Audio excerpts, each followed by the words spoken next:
भाई गर्मी बहुत ज़्यादा है और गर्मी से बचने के लिए हम सब पूरे दिन एसी का इस्तेमाल कर रहे हैं और बहुत ज़्यादा यूज़ कर रहे हैं। लेकिन आपको पता है कि ज़्यादा एसी यूज़ करने से एसी में ब्लास्ट हो सकता है या फिर आपके एसी में आग लग सकती है।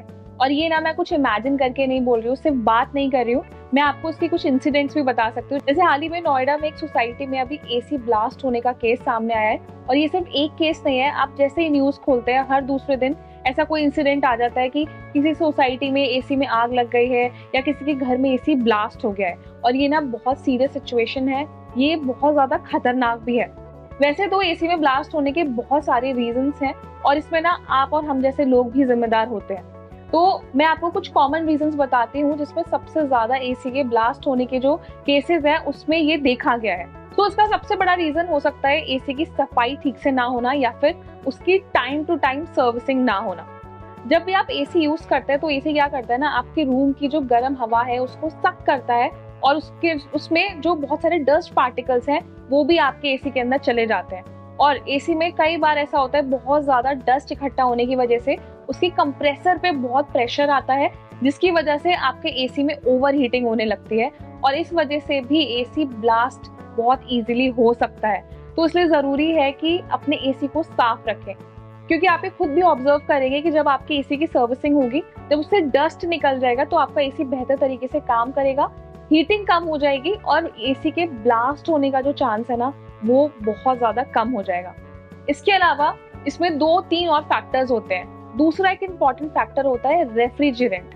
रेफ्रिजरेंट एक गैस होती है जो आपके एसी में मौजूद होती है और ये एसी की कूलिंग के लिए काम करती है। तो भी हाल ही में जितने भी एसी ब्लास्ट होने के इंसिडेंट सामने आया है उसमें देखा गया है कि एसी की गैस लीक होने की वजह से स्पार्क जो है वो बहुत तेजी से होता है और जिसकी वजह से एसी ब्लास्ट हो जाता है या उसमें आग लग जाती है।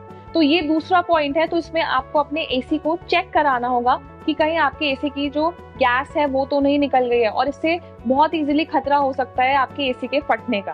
तो जो थर्ड पॉइंट है वो है एसी में यूज होने वाली खराब केबल या गलत वायरिंग। आपके घर में एसी फिट होगा, आपने देखा होगा कि उसमें बहुत सी केबल्स यूज होती हैं, उसको फिट करने में बहुत वायर्स यूज होते हैं। तो हम ना कई बार इस चीज को नजरअंदाज कर देते हैं कि वो केबल कहीं गल तो नहीं रहा है या वायरिंग गलत तरीके से तो नहीं हुई है। तो इन वजहों से भी आपके एसी के खराब होने के चांसेस ज्यादा हो जाते हैं और इससे ये फायर बहुत इजीली कैच कर लेता है। तो ये भी आपको टाइम टू टाइम चेक करते रहना है कि एसी में जो केबल्स यूज हुई हैं वो ठीक है या फिर आपको लग रहा है कि वो गल चुकी है, काम नहीं कर रही है, तो उसको तुरंत से रिप्लेस करा लें।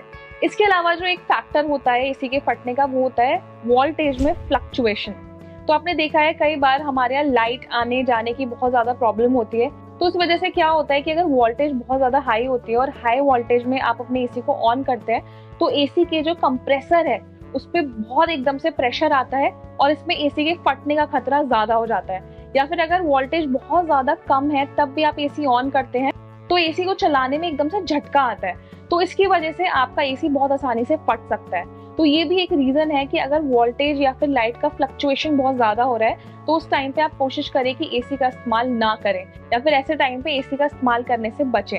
तो ये जो मैंने आपको सारे पॉइंटर्स दिए है ना, ये ऐसे पॉइंटर्स हैं जिन वजहों से एसी के फटने के, आग लगने के जो केसेस हैं वो बहुत ज्यादा सामने आते हैं। इसके लिए जरूरी है कि टाइम टू टाइम अपने एसी को साफ रखें, उसकी सर्विसिंग कराएं, जो वायरिंग है उस पर ध्यान दें और अगर आपको लगता है कि लाइट बहुत ज्यादा फ्लक्चुएट हो रही है तो उस टाइम पे एसी का इस्तेमाल करने से बचें। तो ये टिप्स बहुत जरूरी है क्योंकि ये इंसिडेंट्स बहुत ज्यादा कॉमन हो चुके हैं और आपने देखा है कि इंडिया में, स्पेशली नॉर्थ इंडिया में जो टेम्परेचर है वो 50 डिग्री से ज्यादा हो चुका है। और ऐसे में क्या होता है ना, एसी की जो यूनिट है वो आउटडोर होती है तो ज्यादा हीट होने की वजह से भी एसी बहुत ओवर हीट होने लगते हैं। तो उससे जरूरी है कि इन फैक्टर्स पर जरूर ध्यान दें और अपने आसपास के लोगों को अवेयर करने के लिए टिप्स भी उनके साथ जरूर शेयर करें। अपने फैमिली मेंबर्स, फ्रेंड्स, अपने कलीग्स, सबके साथ ये वीडियो शेयर जरूर करें। और इन सबसे अलग कोई ऐसी टिप है आपको लगता है एसी से रिलेटेड जो सबको फॉलो करनी चाहिए जिससे इस तरीके के केसेस को कम किया जा सकता है, तो वो टिप हमें कमेंट सेक्शन में जरूर बताएं।